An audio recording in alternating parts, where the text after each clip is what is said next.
Go ahead. Hello, everyone, and welcome to this event on Youth Speak Up, Combating Air Pollution in South Asia. I'd like to welcome you all from wherever you're joining us today. So I'm Cecile Fruman. I'm the Director for Regional Integration in South Asia at the World Bank, and I'm going to start by telling you why I care about air pollution. So first of all, as many of us know, South Asian cities are amongst the most polluted in the world. In this region, air pollution is causing about 200 million premature deaths every year, and it's reducing life expectancy on average by 5 years. So this is really an issue that's impacting everyone's health, the health of our loved ones in this region, but it's also affecting productivity, it's impacting economies, and it's causing GDP losses. At the same time, we know that this is a problem that is imminently solvable. It has been solved in other regions of the world. To do so, it requires significant coordination at local level, national level, but also regionally. And it requires a whole of government approach. It also requires for citizens to take action and to advocate for governments to do the needed. And that's why today's event is so important, because we know that the young people of this region are the driving force behind change. So we're really delighted today that we're joined by youth activists and innovators from South Asia, from India, Pakistan, Nepal, and Bangladesh. And they're going to be introducing themselves to you in just a moment.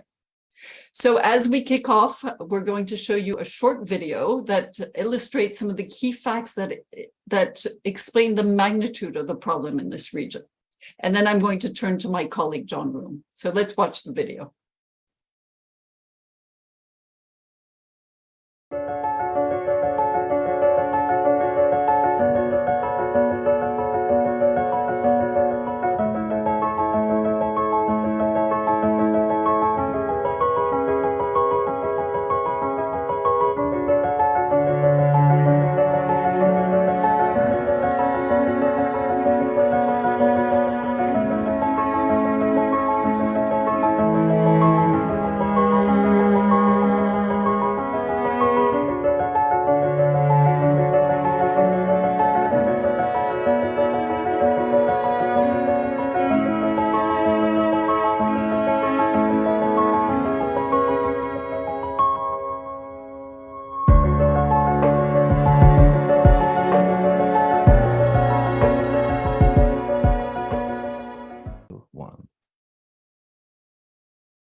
In South Asia. I'd like to remind everyone that we're streaming this event live on South Asia Facebook and on Twitter, and we'd love to hear your questions. So please post them on these platforms and we'll try to respond to as many questions as possible. So John, over to you for your opening remarks. Good morning, good afternoon, good evening, everybody. It's a great pleasure to be here for a very important discussion. I think Cecile has covered a number of points in the introduction, but let me try and give an overall sense of why this discussion is important and how we can move forward.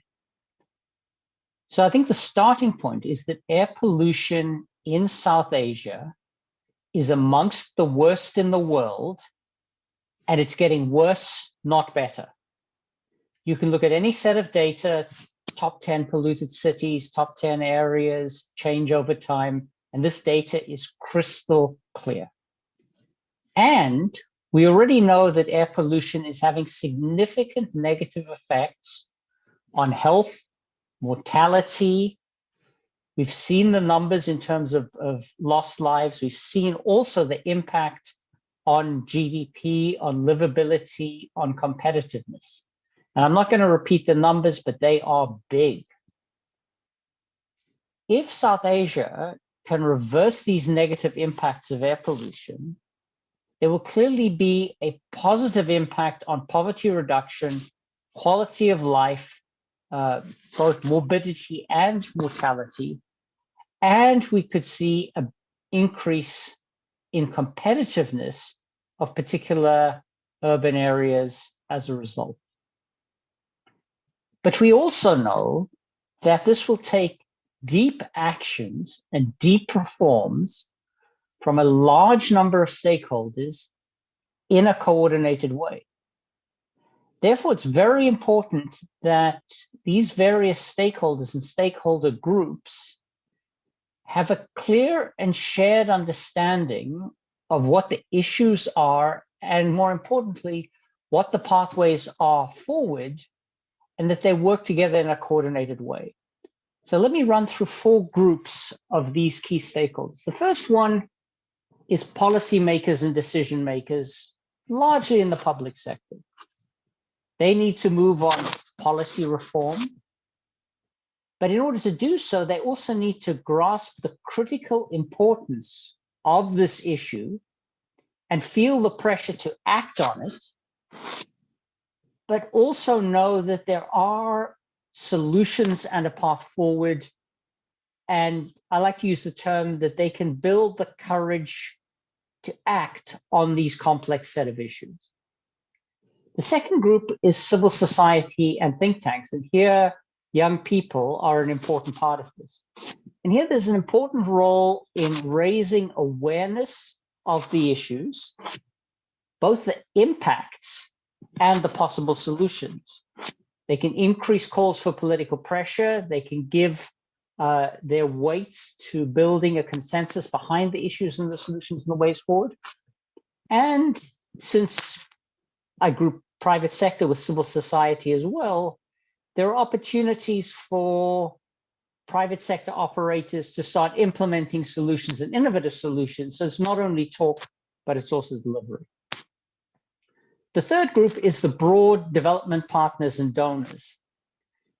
This is going to be an expensive process. Obviously, the vast majority of the money and the reform and the action has to come from South Asian players. But the development partners and donors can provide additional financing into this field. But to do so, they too are going to have to be clearly aware of what the links are between air pollution and growth and health and related issues. And they're also going to have to know that if they invest in these areas, the kinds of things they invest in will lead, at least credibly, to some degree of impact. And finally, from the World Bank Group is obviously a subset of this. We already see this as a high priority area. It's a strong area of focus from us. We've done a lot of analytics, which I'm sure many of you are aware of. We're starting to work on convening and carrying the message like we're doing through this event. And eventually we will come behind this on lending, but we can only do our piece. The other groups that I've talked about need to step up. And so clearly youth are an important part of that second block of civil society and think tanks, not only as actors by themselves, but as ways of influencing the other key stakeholders.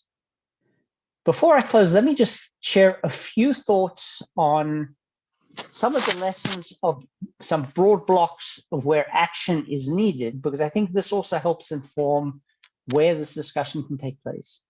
I think the first message is that it's important to approach air quality management in a coordinated airshed management approach. And this has 3 places. First of all, some airsheds are worse than others, so there's a need to prioritize. Secondly, air pollution doesn't respect national or provincial boundaries. And so we need to know what those flows look like and manage these in a coordinated way. And then third, significantly, our recent analysis shows that it's not only that different states need to act together or different countries need to act together.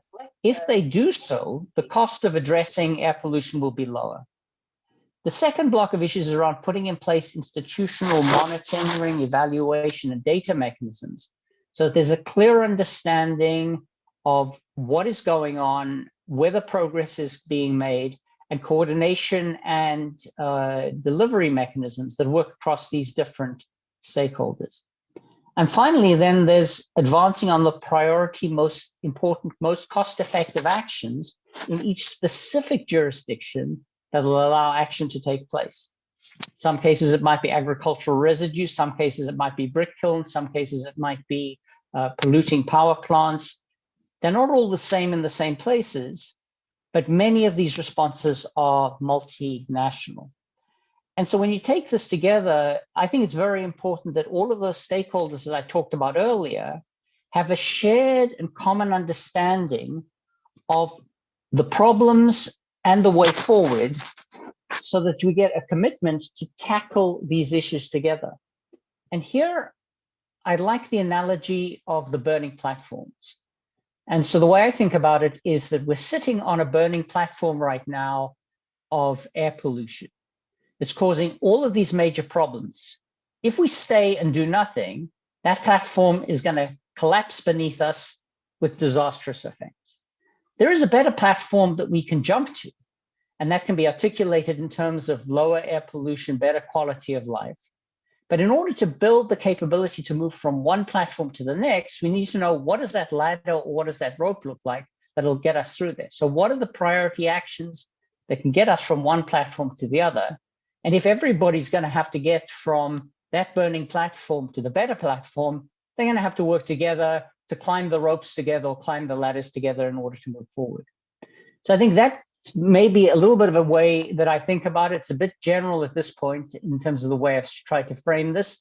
What I'd like to see and what I hope we're going to see out of this discussion is some more in-depth discussion and views from young people in South Asia, both on the extent of the problem and also the solutions, and what groups of young people can do to help build this common understanding of what the way forward might look like. Thank you very much.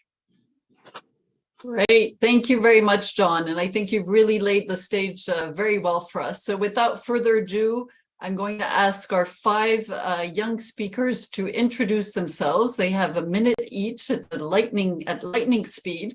And I'm going to start with you. So Asfar Mirza from Bangladesh, over to you. Thank you so much, Cecile, and thank you, John, for that very informative, talk on air pollution. I am Afsara Mirza. I'm currently leading Youth Policy Forum's Environment and Climate Change Network. I am so passionate about air pollution because it really undermines each individual's mobility, and it not only affects us physically, but mentally as well. And as we work with climate change and environmental issue, it also exacerbates climate change by reducing the carbon sink, that is reducing the ability of trees to suck carbon dioxide. Thank you. Great, and thank you for sticking to time. So Abir Bala from India, over to you. Thanks, Cecile, and thanks, John. So hi, everyone. I'm Abir from New Delhi, India, and I've been working as a youth environmentalist, sustainability freelancer, and policy advocate for the past 9 years. I started out back in class 6. And my journey actually started with air pollution.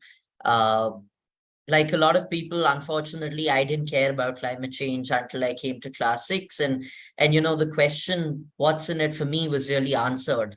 And in answering that question, air pollution was actually at the center of it, because I went from being apathetic towards climate change towards actually caring about it when my doctor told me that I was having seasonal allergies 2 or 3 times a year, because of prolonged exposure to air pollution in Delhi. So air pollution has been central to my work and my introduction to climate action. And I'm looking forward to this discussion here today. Thanks. Great. Thank you very much, Abir. And I'm going to turn now to Amira Adil from Pakistan. Thank you, Cecile. My name is Amira Adil. I'm a climate change communicator, and I have been for the past 8 years or so. And I'm also the head of sustainability at the National University of Sciences and Technology. Air pollution appeals to me because I suffer, like Abir, from seasonal allergies all year round due to prolonged exposure to air pollution. But the funny thing was that my city, Islamabad, didn't have a lot of data points on collecting air pollution in the first place, especially when I was younger. So that is why I did my thesis on air pollution as well. I did it on the nexus between air pollution and mental health. And I learned a lot about all the missing data that we have, as John mentioned, that we need to fill up. Thank you. Right. So wonderful to see how your action is spurred from your shared living reality. Huh? So I'm going to move now to Parth Sarthi from India. Parth. Hello, everyone. Thank you. My name is Parth Sarthi. I'm from Chakr Innovation, India. So we at Chakr have been in the business of making innovative solutions to combat environmental and air pollutions. I, along with other members of Chakr, care deeply about fighting the air pollution because we all believe that it is our fundamental duty to safeguard the well-being of our planet and its inhabitants. We believe, I and other team members, we strongly believe in the value of a clean and healthy environment and feel a strong responsibility to leave a positive impact on the world. By addressing air pollution, we are driven by a commitment to protect the environment, preserve biodiversity, and ensure a sustainable future for the generations to come. It is my passion to contribute to a cleaner and healthier planet to inspire others to join this water class. And I look forward to the discussion today. Thank you. Thank you, Parth, and I'm certainly inspired by your words. So last but not least, Anjali Saitalis from Nepal. Thank you so much. Hello, everyone. Namaste. I am Anjali from Nepal. I have been working in Nepal City for Climate Action for past 2 years now as a school and college coordinator. It's a youth-led network which is fighting for climate crisis. And as air pollution is also one of the triggering factors of climate crisis, we have been campaigning at that issue as well. Kathmandu here, where I live, is one of the top most polluted city of the world. It was recently ranked as the top most polluted city in the world. So a lot of people are dying and a lot of respiratory illness or a kind of diseases are being brought here due to air pollution. And it is also emotionally connected to me because my family members, almost everyone are facing diseases, respiratory illness. Even my small sister here, she has respiratory problems. So it's a very personal issue to me and I care about the air pollution and I want to fight to this issue. So I'm really looking forward to this discussion today. Thank you. Great. Thank you so much, Anjali. So I'm going to start with the round of questions for each of you. And I'd like to remind our audience that we're also entertaining audience questions. So if you have any questions, please send them in. It's interesting because you all relate this to personal issues, either personal issues in your own health or members of your family or friends. So Abir, you have been advocating for clean air since a very young age. Tell us a little bit more about what prompted you and what are you doing in your activities today to try to solve this issue? Thanks, Cecile. So I think, as I said, for me, my journey, of course, began when, I realized that air pollution was bad, not just for my health, but that of everyone else who I love and know around me. So that for sure was a waking up point, a starting point, which then went on to form the cornerstone of my advocacy in the years to come. And, there have been several campaigns, but I want to talk about two in particular, right? My first initiative, which was actually which got national and international recognition, was something called Swachh Chetna, which I started back in class 8 or 9 when I was maybe 15 or 16 years old. And I was inspired to work with the Delhi Metro because they were the world's first green metro system. And, the Delhi Metro is a public-private entity. So I remember at the age of 16, walking into their office and the receptionist literally looked up and down at me and said, are you lost? Where's your mother? What are you doing here? Right. But I think I was determined. So I think every 2 or 3 weeks, I would go to the Delhi Metro's office week after week, chase them, tell them I wanted to do something with them. And I think 3 months in, they finally agreed. And we started this campaign wherein we were doing cleanliness awareness and cleanliness awareness and plantation drives at and around Delhi Metro stations. And while I feel, plantation drives, these flash mobs and street theater performances are becoming increasingly mundane or repetitive, I think this went the extra mile and was really impactful because you have to look at the user journey of a person in the metro, right? They're looking to go from home to school or home to their office. No one really has time for anything else. They have their earphones plugged in. But when we were doing these performances at and around metro stations, we were actually getting huge crowds of 200, 300 people standing around us, asking us, right? What's the importance of public transport? What can I do in my daily lifestyle at home to reduce my carbon footprint, to reduce my emissions? right? So I think that was really impactful because we reached out to the average citizen who didn't really care, and got them to care and ask how they can work on air pollution. And secondly, I was working with a nonprofit called Care for Air for a couple of years, where we were doing workshops with students as young as, class 2, class 3, all the way up to, audiences in retirement homes at the age of 80, 90. And we were really busting myths that a lot of people had around air pollution. So I was surprised when I went to a retirement home. I had one of the finest scientists of the country saying that, oh, we're Indians, our immune systems are very strong. Air pollution doesn't really harm us that much. We just sort of breathe it in, and that strengthens our immunity. But of course, we know that's not true, right? So busting myths like that, busting the myths that air pollution is only a winter problem, or that it's only a North India problem, right? So more and more people are knowing about, learning about climate change, learning about air pollution, but actually giving the right information to the right audiences was something I was working on. And I think that's been a interesting learning curve, and hopefully we've managed to take the message to more and more people. Wow, what an interesting journey. And I wish I had been there to witness those flash mobs. Those must have been great. So Anjali, you've been very, very active in Nepal, working with youth groups in particular. Tell us a little bit about those experiences. What have you found out and what have you achieved? So here, we have our network is spread all over Nepal, from like east to west to north to south.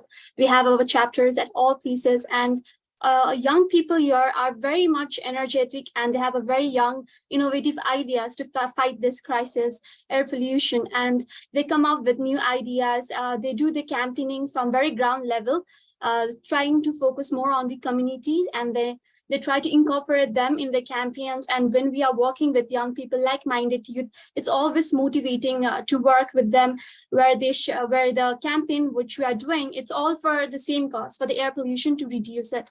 And we try doing it in an innovative way so that people feel it more connected. For example, like we have a campaign where we did a Safe Air for All campaign, where we did it on school level among the children. So I went to school, and if we go to school and give presentations to them, it would have been more monotonous to them. So we came up with a new youthful ideas of going there and helping them design air quality models. And in that way, we were like trying to, teach children, also young people and communities, that air pollution is a serious issue and we need to focus more on it. So in this way, we are like working with people all over Nepal. Sounds fascinating, and we'll hear more from you, Anjali. These are really great ideas. Asfara, so you've been not only engaging with youth, but you're also conducting surveys. So tell us a little bit about how air pollution is affecting young people in Bangladesh, and what specifically are you doing to engage with these youth groups? Sure. Thank you so much, Cecile, for that question. So just a little bit brief on what Youth Policy Forum does. So we started off in 2018 as a policy discourse group on Facebook, and now we have expanded to a full-fledged platform, establishing almost 12 policy networks, and environment and climate change is one of them. And we mainly focus on policy learning and advocacy, and try to bridge the gap between policymakers and youth. So we work in fronts of capacity building, like our own youth networks, but also producing, evidence-based research for the policymakers. So recently, with my youth cohort and with other co-leads, we have launched a survey where we try to gather stories from our network and see how air pollution is affecting them. So one of the key sources that they mentioned of air pollution was from transportation, also unplanned construction. If you're in Bangladesh, you would see that due to unplanned construction, the air quality becomes very poor, and it not only affects the air we breathe, but also how we function throughout the day, as it might cause fatigue. But one of the other sources that they mentioned was also like brick lane and different sorts of unfiltered smoke, and also very unfit vehicles which are on the roads. And what we are currently trying to do is trying to produce a fact sheet for the policymakers, which we can circulate them and to really highlight the key sources which is leading to air pollution, and how are the existing policies working, and how we can reform or really monitor these policies that are already in place. So these are the few of the ways that we are working with air pollution. But in the next few months, we also plan to launch a campaign and work on different social media advocacy fronts, such as producing infographics to increase the awareness on air pollution. Thank you. Great. So a lot of work on awareness raising, but also that nexus between youth and policymakers. That's really, really important. So fabulous that you're doing that. So I'm going to turn to Amira now. So Amira, as you mentioned, you've done a lot of research on that nexus between air pollution and mental health in Pakistan in particular. So what are some of the solutions that you're advocating for? How can we protect people's health and mental health in particular? So my research mostly focused on this thing called particulate matter 2.5, PM 2.5, which is particulate matter that is less than 2.5 micrometers in diameter. And my research wasn't the one that found it, but I learned through my research that PM 2.5 is small enough to get absorbed in your bloodstream once you inhale it. So beyond the traditional cardiovascular and respiratory system problems that we face from air pollution, basically PM 2.5 impacts wherever your blood goes. So that's everywhere, including your brain. And that is what the link between mental health and any sort of health and PM 2.5 and air pollution is really. So my research focused on this industrial area in Islamabad that is very close to the residential area, and it found a positive link between air pollution and mental health between the residents of that area. In terms of solutions are mostly policy related, unfortunately. And I say unfortunately because we do have a lot of policies in Pakistan related to environmental pollution and air pollution as well, but we don't see a lot of implementation of these policies. So a lot of some of the solutions that we are working on in my university, not me particularly, but I am involved in these solutions in some capacity as well. One of them is called a CO2 arrestor. So this device can be fitted into the trunk of the car. The name of the professor who's dealing with air pollution in my university is Dr. Fahim Khokar. It's his project primarily. So the CO2 arrestor fits in the trunk of your car, and it absorbs around 50% of the emissions that your car produces in terms of air pollution and CO2. And then similarly, we have a CO2 bin that we have deployed in the university, which is working again to absorb air pollutants and CO2. So it serves a double purpose. So these are some of the areas that we're working in terms of tackling both carbon sequestration and also dealing with air pollution through technology. On the other front, in terms of policy implementation, I still think that's a little harder, but it's all about empowering the youth and empowering them with the knowledge they need in order to effectively advocate for the policies that they need and the policies that they need to be implemented. Great. Thanks a lot, Amira. So the use of technology, that's a new emerging theme here, really important also. So Parth, you're an innovator and you're actually developing solutions. Tell us a little bit what Chakr is doing, what has been the impact so far. I'm sorry, could you repeat your question? I got a little lost over there with the signals. Oh, sorry. So this is a question for Parth. Now we're going to talk about specific innovations that Chakr has been implementing to tackle air pollution. And tell us, Parth, a bit about the impact you're having on the ground. Thank you so much for that. So that is a very interesting question indeed. So I'll give you a quick background, and everyone has a quick background of what we do at Chakr. So like I briefly explained in my previous dialogue, that at Chakr Innovation, we make, as it is embedded in the name, the core of our company is innovation. So we focus on engineering and sustainable solutions to eliminate pollution at the source. So we started with a team of three members like back in 2016, and currently we are a team of 500 and plus, spread around 7 different locations in India. So we are continuously working on multiple domains for clean technologies. Like I'll give examples of few of these domains. So one is the energy storage domain, in which we are working on eliminating the complete lithium ion system and try to replace it with a metal like two.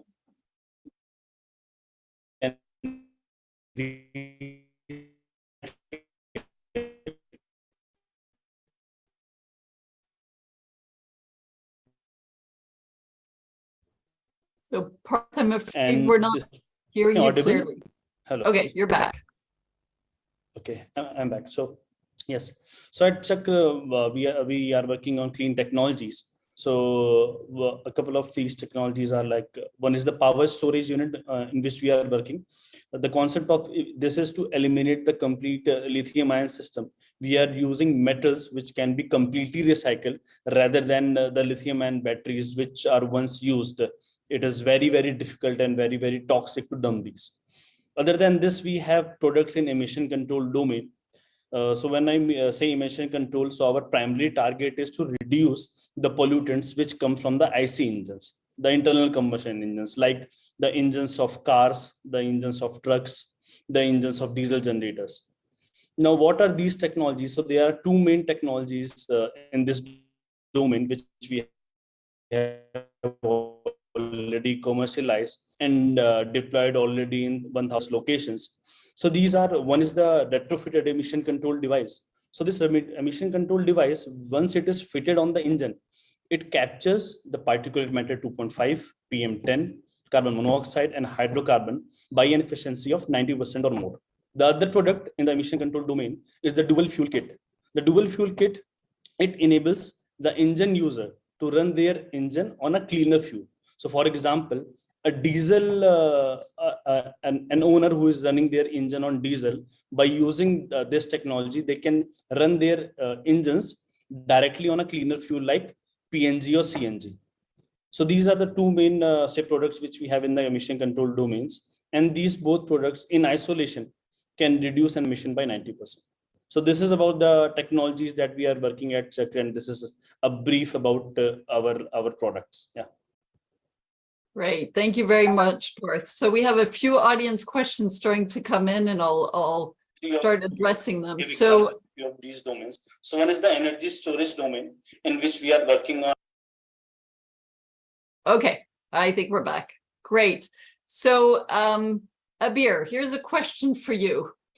In which areas do you think that young people can have the most impact for addressing air pollution? And how can youth work across countries in South Asia for greater impact? I mean, we have the benefit of having you here from 4 countries. How do you see yourselves continuing to work as a South Asian group for change? Abir. Definitely. Thanks, Cecile. So I want to take a quick minute to talk about an example, and then I will come to answering your question a little more directly. So in India, we sort of, I've noticed that today we're in a sort of catch-22, right? Where we have society saying that, climate change and air pollution are two issues which are too big for people to individually tackle, and they believe that institutions, namely corporates or governments, need to tackle it, right? On the other hand, we have corporates and governments saying that, we've introduced XYZ policies, but, the people aren't adopting and following it. So, and the best example of this perhaps is illustrated by the firecracker ban, which we've been seeing in India for the past 5 to 6 years, right? All the competent authorities, the Supreme Court, the state governments, all of them have banned firecrackers. However, we see that year after year, this ban falls on deaf ears, right? And in 2020, the first year of COVID, there were 12,000 reported complaints in Delhi, and the unofficial numbers were, of course, much, much higher. Now, why I mention this is because young people, and by extension of that, society, are at the center of solving the air pollution crisis, right? Because if those 12,000 complaints were to fall to, say, 4,000 complaints to a rational politician, that means that by talking about air pollution or talking about issues of climate change, they can earn 8,000 votes, right? Because there's been a dip from 12,000 to 4,000. And that's what a politician really wants to see, right? We see our policymakers and politicians talking about infrastructure, roads, water. If we're lucky, they talk about women's safety, but no one's talking about air pollution.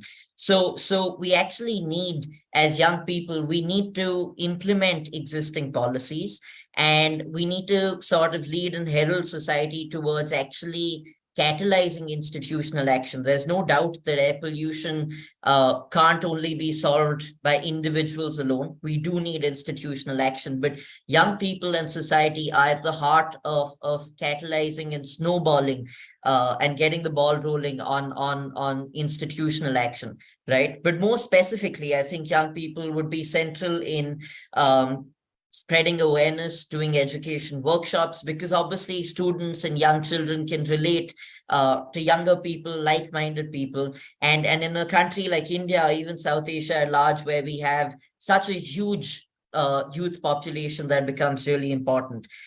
Secondly, along the lines of the work that I'm doing, sustainability policy advocacy becomes very important at conferences like COPs, at regional, international, and international conferences, because I think young people really have the power to speak out, right? They're not tied down by organizational burdens where you can't say a particular thing or you can't name and shame a particular stakeholder, right? So young people have the power to call out and hold stakeholders accountable.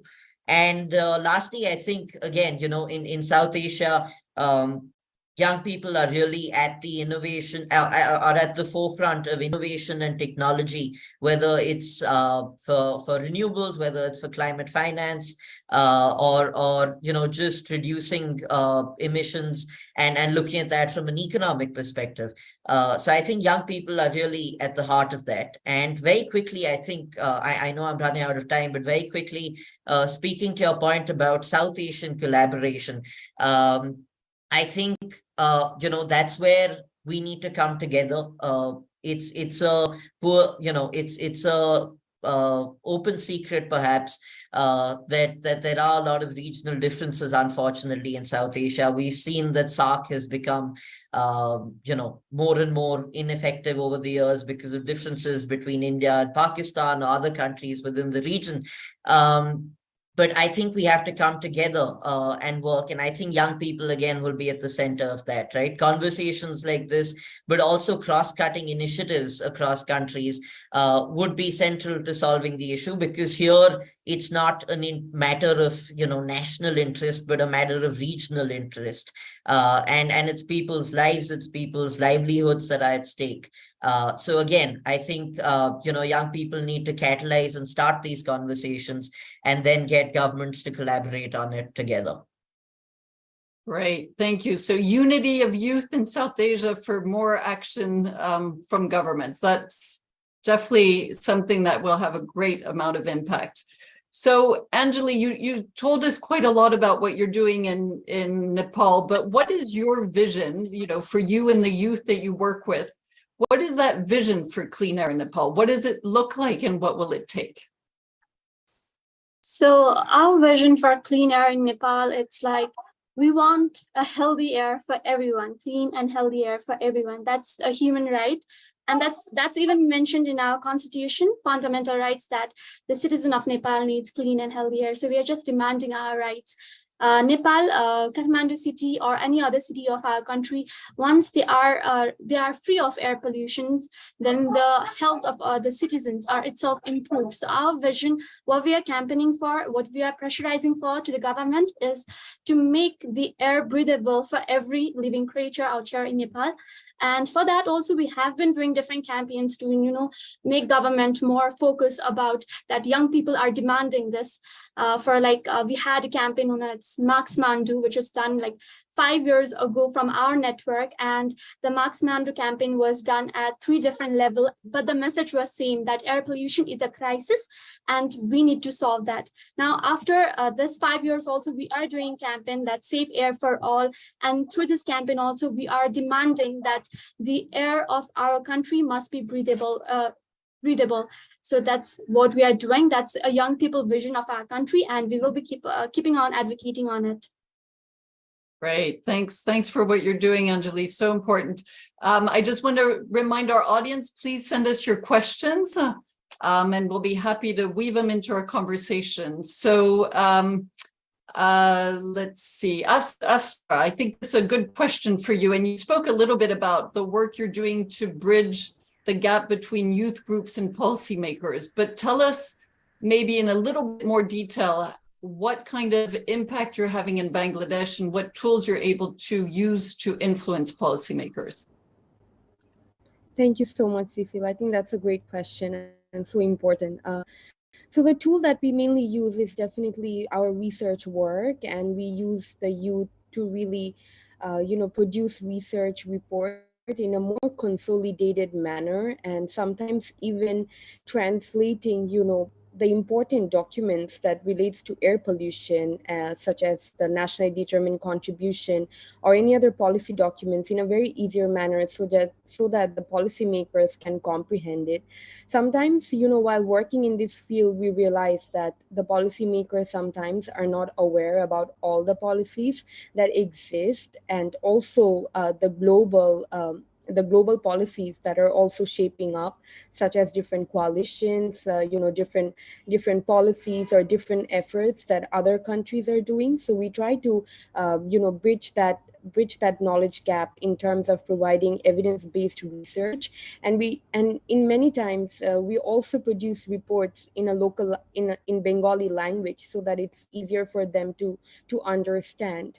Other than that, we also take part in consultations, so that we are face to face talking to them, explaining the situation of how air pollution is not only affecting people's skin and hair quality, but also their life expectancy.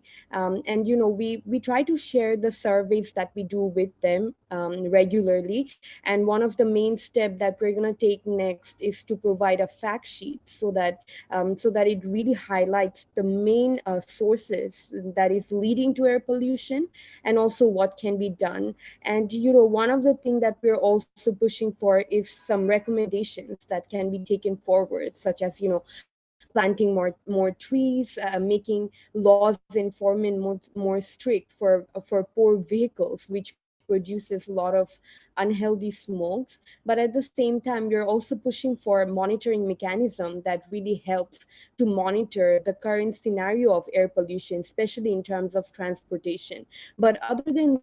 we also provide Oh, Afsar, I think we've lost you. So I'm going to move on and maybe we'll be able to catch you back in.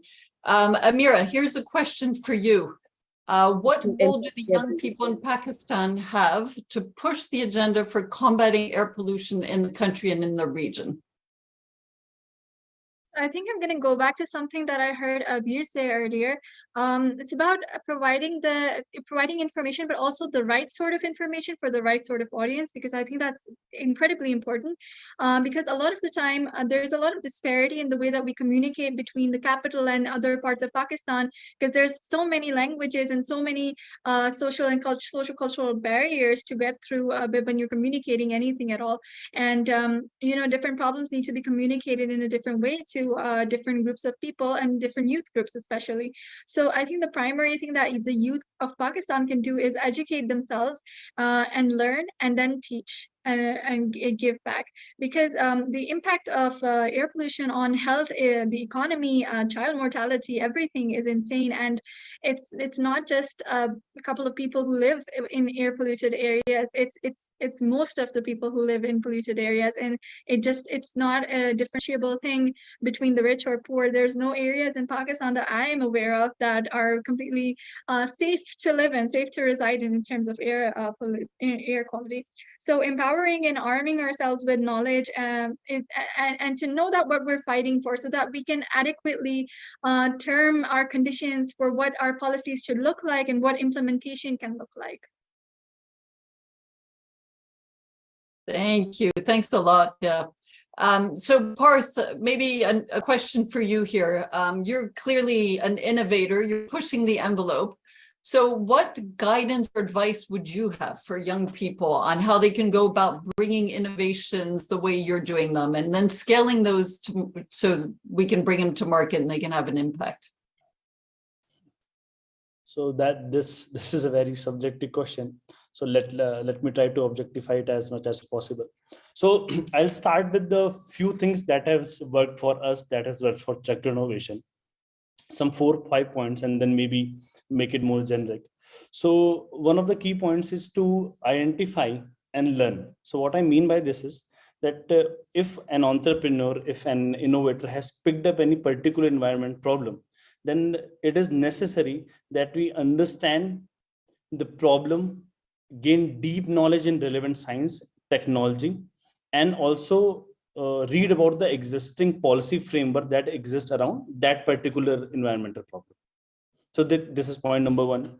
Point number two, again, very, very important, is to collaborate. What I mean by this is collaborate with experts, network with like-minded people, build a very efficient and talented team. Because unless you have the knowledge, the know-how from the experts, unless you have a team who is continuously working on this and is as much dedicated as you are, I don't think there is anything possible. Third thing can be like innovating and validating. So obviously whatever problem that one particular individual or group of people have identified, in order to tackle that problem through innovation, through clean technologies, one has to develop the innovative solutions across the value chain. Once the solution is developed, one also must ensure that it is validated through pilot projects, can gather stakeholders' feedback, can gather feedbacks from prestigious institutions which are available in almost all the countries and even the globe as well. So this is point number three. Another point which is very important, and more often than ever, the innovators who are the core engineers, they miss it, is to plan and market it. So let us assume one has the product, one has developed the technologies, already has the validation, etc. But it may or may not reach the market. So one of the key reasons may be that there is not enough comprehensive plan with a target market, with enough financial projections and effective market strategies. So it is also very important to work on these areas, because unless you have a go-to-market strategy, unless you have like financial projections, sorted commercials, your product will be dead in the water. And one last thing that we focused on that worked for us was the funding and navigation of the policies. So funding is like oxygen for any startup. So seek funding and support from the grants, investors, and at the same time also ensure that whatever investor you are onboarding, they must be in line with your vision and mission. And in parallel to this, also navigate the relevant regulations and policies with the policymakers. Now, these were the things that broadly worked for us. There is no thumb rule. There is no, say, particular governing law that fits for everyone. But the two most important things that work for Chakra, and I believe it is impossible to do anything without this, is first, building a very strong team who believes as equally as you do in changing the world, in solving a climatic problem. And second one is having an attitude of never giving up. So once these two things are aligned, I believe everything else falls into places. So this is, I get what is my message to any innovator out there, any youth out there who is trying to build something and who is trying to do something impossible.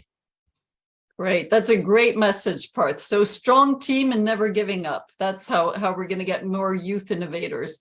So here's an audience question. I'll just throw it out, whoever wants to pick it up. So someone here says that the use of clean energy and renewables can definitely help with reducing air pollution. So how can young people get engaged on this agenda? What's the role of youth? Who wants to take that?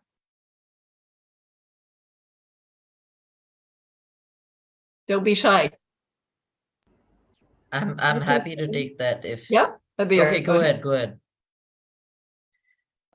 Okay. So yeah, I think renewable energy is of course and at the center of addressing air pollution. And in India, for one, vehicular emissions are one of the largest causes or largest contributors to air pollution.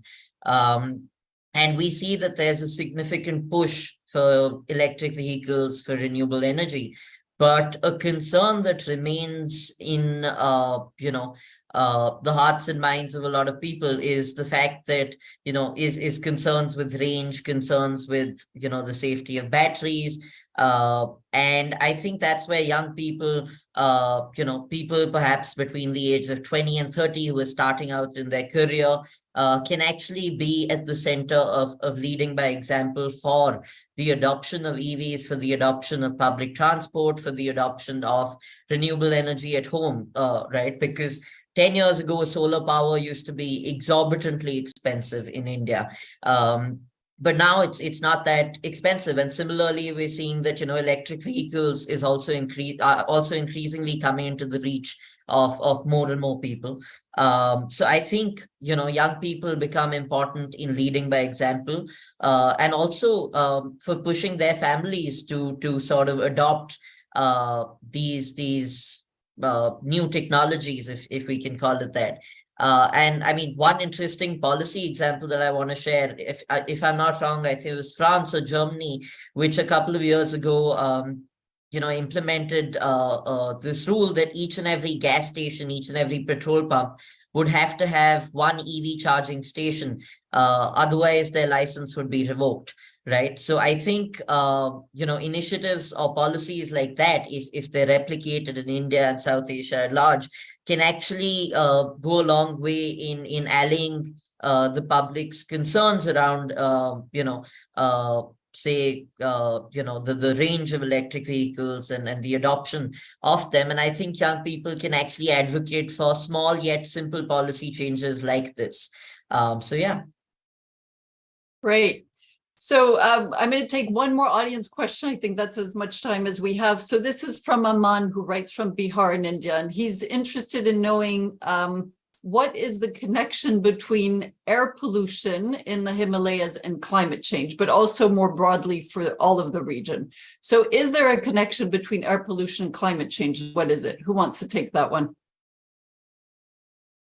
Hi, so I think I can take that one. So when we talk about air pollution and climate change in the Himalayas, particularly, we're talking about there's a large ice cover, right? So black carbon deposits usually have a lot of impact on ice deposits in terms of speeding up melting and stuff, and also like polluting the general area. So that can be one link that can be explored with air pollution and climate change in the Himalayas. But other than that, a lot of the gases that are produced, the vehicular emissions, if you're talking about air pollution, they are heat-producing gases, heat-absorbing gases per se. So they, and especially in close proximity. So when you have a lot of traffic in those areas, it's much more likely that that's going to speed up the melting process for the surrounding ice, if there is any. So that is all I know about this. Great. Thanks for volunteering to answer that, Amir. So I think, yeah, bottom line, there is a big connection. And the more we address these two issues in conjunction rather than separate issues, I think the greater impact we can have in terms of policy and interventions. So we're reaching the end of our time together. I'm going to ask each of you, if you had one wish, there's one thing you'd like to see change in the next few months, what would that be? Parth, let's start with you. Sure, thank you. So in terms of what I would like to see, essentially, since we have been in the business of developing clean technologies, etc. And like I said previously, unless the technologies reach to the market, they are dead in the water and nothing good is going to come out of it. So when, other than say funding, team, etc., one very critical part of is having a policy framework that I believe everyone spoke about. So there are enough number of policies. There are intelligent people everywhere in the government, outside the government, etc. But given the current situation, when the climate changes, the impact are the cumulative impact, they are being very radical. And at the same time, in this era, there are a lot of innovative technologies which are coming up. So if we want to marry these things, if we want to ensure that the whatever innovation is happening in the market, and it is actually having an impact on reducing the pollutions, air pollution, climatic pollution, etc. An iterative, rapidly changing policy framework should be in place. Not any particular policy, but and very rapidly changing policy in order to cater the radical changes which are happening in terms of technology evolving and in terms of the environmental impact should be in place, so that if any adjustments are required, a quick and swift resolution can be made on existing policies, or if any new policy is to be introduced, it should not take 1 year, 2 years, or more than that. It should be done in a couple of months or so, so that maximum benefit is taken out of the technologies, and the climate problem per se is getting solved as soon as possible. So this is a framework that should exist in the nation, I believe, globally as well. Super. Thanks a lot, Parth. So Amira, what is your one wish? My one wish is, well, when we're talking about youth activism and we're talking about the demands of the youth being heard, that's not going to happen until we have a working justice system. So my one wish would be to have accountability and transparency in the government and governance system. Fabulous. Anjali. So my one wish should be like Nepal has a very nice, ambitious NDC, nationally determined contribution. So my replacing the old vehicles, prioritizing EV, increasing the forest coverage, and going carbon neutral by 2045. But there is not like a strict monitoring factors to ask the government to follow that. So my one wish should be like to strictly monitor and implement the policies, the things that has been mentioned in the NDC of Nepal. Super. Thanks, Anjali. Afsfara, what's your one wish? So my one wish would be to work in a more holistic manner with diverse stakeholders. So not only governments, but also with youth groups and also private sectors, but also academicians, researchers, so that we don't have any information missing, and we work in a collaborative manner to really work on all those sources that I mentioned, that how poor transportation system and lack of mechanism is also the main cause of air pollution. So really work with local communities, hear the local stories, that how people are being impacted, and really work in a context-specific manner based on where people are residing and what is the leading cause of air pollution, trying to find that and working in a more holistic manner so that we take a more people-centric approach. Thank you. Right. And last but not least, Abir, what's your one wish? Thanks. So I think earlier I spoke about the fact that, we need to come out of this catch-22 between society and institutions. And I think to that end, we've had a National Clean Air Commission in India for the past several years, but I would say largely it's been quite ineffective. So I think, introducing a framework to improve their efficacy, because it has a variety of stakeholders, civil society, companies, and governments, such that we can reduce subnational or intranational blame games between different states, particularly in North India, and actually work together across political lines, across different state governments, to first work towards one national policy on clean air, which can actually be implemented and upheld. And secondly, I think to have a council of environmental and foreign ministers of all countries in South Asia to actually work specifically on air pollution, perhaps meet once every quarter and see how we can help each other address this issue. Wonderful. I really like that last idea, Abir, but that's because I work on regional issues, but I would love to see ministers indeed coming together. So it would be a very tall order for me to try to summarize, but let me just share a few reflections. First of all, I am just blown away. You guys really rock.